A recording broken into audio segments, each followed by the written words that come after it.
سرکار کی آمد مرحبا، دلدار کی آمد مرحبا۔ اوے بدتی، ادھر آ، بات سن۔ جی بھائی جان۔ عید کی نماز کتنے بجے پڑھنے جا رہا ہے تو؟ کون سی عید کی نماز؟ وہی عید جو تم لوگوں نے اضافی بنائی ہوئی ہے۔ اسلام میں تو صرف 2 عیدیں ہیں۔ اور تمہیں کتنی دفعہ کہا ہے اگر یہی کام کرنے ہوتے ہیں تو ہمارے محلے سے دفع ہو جاؤ۔ بھائی جان اخلاق سے پیش آئیں، میں آپ کی ہر بات کا جواب دیتا ہوں۔ اچھا یہ بات ہے تو میں تم سے کچھ سوال کرتا ہوں، اس کا جواب تمہیں قرآن و سنت سے دینا پڑے گا، چاہے اس کے لیے تم اپنے کسی بڑے مولوی کو لے آؤ۔ جی بھائی جان آپ سوال کریں، اس کے لیے مجھے اپنے کسی مولوی کی ضرورت نہیں ہے، الحمدللہ میں خود ہی کافی ہوں، آپ کریں سوال۔ معاذ بھائی آپ کس بحث میں پڑ گئے ہیں؟ میں تو ابھی اس کی طبیعت سیٹ کر دیتا ہوں۔ نہیں یار، ہمیں اسے علمی شکست دینی ہوگی، ورنہ لوگ کہیں گے یہ لوگ طاقت کے زور پر آگے آئے ہیں۔ ہاں یار یہ ٹھیک کہہ رہے ہیں، اس سے سوال ہی کرنے چاہیے۔ چلو ٹھیک ہے، تم لوگوں کی مان لیتا ہوں، کرو معاذ سوال اس سے۔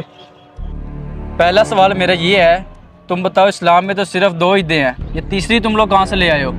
بھائی جان پہلی بات تو یہ ہے کہ آپ لفظ عید سے دھوکہ کھا رہے ہیں۔ آپ کو پتہ ہے کہ عید کا کیا مطلب ہے؟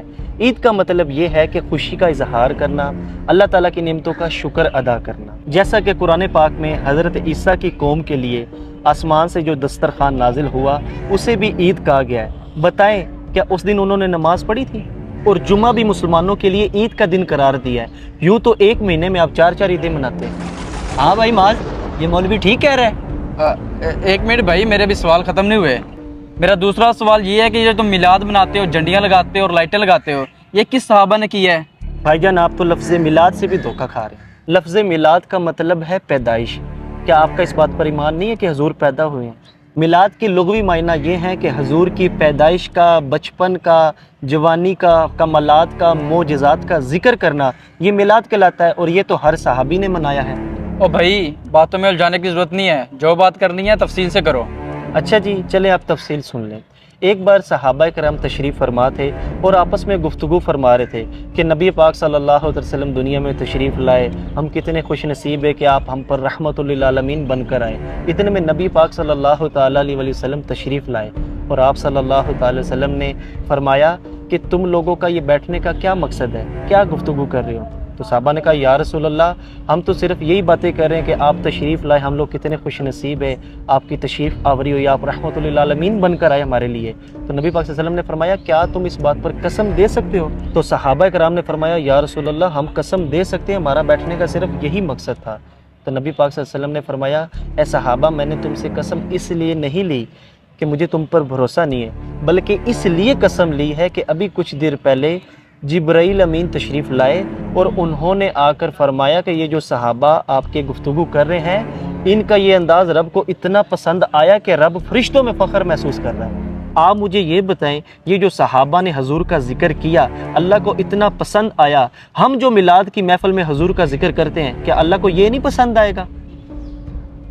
معاذ یار کوئی اور سوال کر، مولوی تو یار ہمیں پھنسا ہی جا رہا ہے۔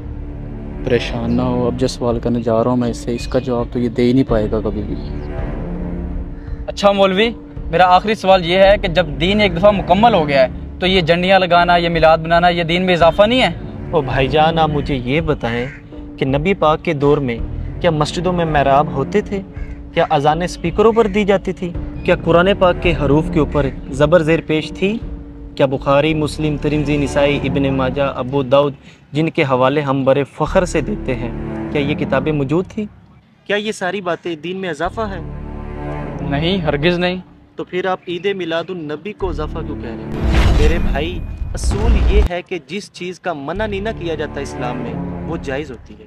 اچھا، جس چیز کا شریعت میں منع نہ ہو تو وہ جائز ہوتا ہے؟ اس طرح کرو پھر تم نماز میں 2 سجدے کی بجائے 3 سجدے کر لیا کرو، کیونکہ بقول آپ کا یہ منع تو نہیں نہ ہے۔ او میرے بھائی ہم عید میلاد النبی کو فرض واجب نہیں سمجھتے بلکہ یہ تو ایک مستحب عمل ہے، کرو تو ثواب ہے، نہ کرو تو گناہ نہیں۔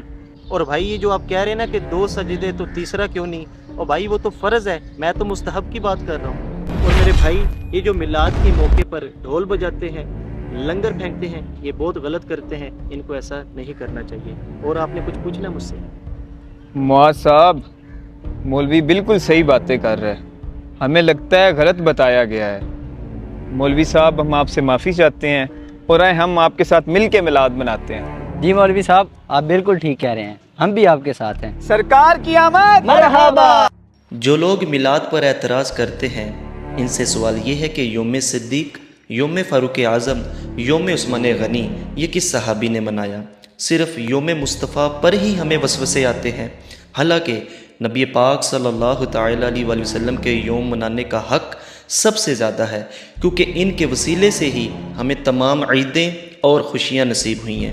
ہم لوگ ختم نبوت کی ریلیاں نکالتے ہیں، ختم بخاری کے جلسے بھی کرتے ہیں، تب ہمیں بدعت یاد نہیں آتی، حالانکہ یہ سب جائز ہے کیونکہ اس کا منع نہیں کیا گیا۔ خدارا یہ نفرتیں ختم کریں اور جان کائنات صلی اللہ تعالیٰ علیہ وآلہ وسلم کا دن خوب جوش و جذبے سے منائیں۔ اگر آپ کو ہمارا میسیج پسند آیا اسے شیئر بھی کیجیے اور ہمیں فالو کرنا مت بھولیے۔ شکریہ۔